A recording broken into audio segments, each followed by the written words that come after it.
In today's video, I'm going to teach you how to create a College Board account. Whether you're a student looking to take the SAT or an educator who needs to access resources, setting up an account with College Board is a crucial first step. Let's walk through this process together to ensure it's as seamless as possible.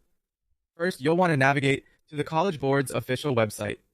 Open up your preferred web browser and type in the URL, which is www.collegeboard.org. Once you're there, you'll see a homepage filled with various resources and options. Direct your attention to the top right corner of the page and locate the Create Account button. Clicking on this will begin your account creation process.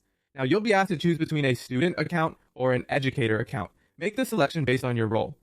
This is an important choice, as the type of account you select will tailor the resources and tools you receive access to. Once you've made your choice, you'll move on to a series of 6 steps needed to finalize your account setup.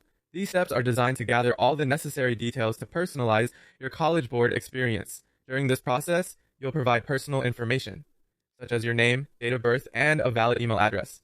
It's vital to ensure that all of the information you input is accurate and current, as this is how College Board will communicate important updates and details to you in the future. Creating a secure password is another critical step. Your password should be strong, combining letters, numbers, and special symbols if possible. Remember, a strong password protects your account from unauthorized access, so choose wisely and keep it confidential.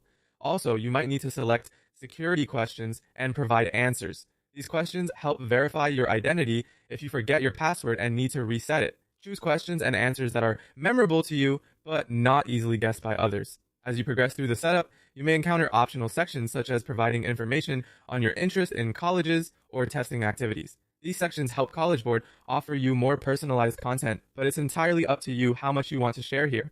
Finally, after you're sure that all details have been entered correctly and you've reviewed your information, submit the form. Congratulations, you've successfully created your College Board account. This account is now your gateway to a wealth of resources, allowing you to register for tests, access your scores, and explore colleges. Thank you for joining me today. I hope this guide made the process straightforward and stress-free. If you found this helpful, be sure to like the video and subscribe for more step-by-step guides like this. See you next time.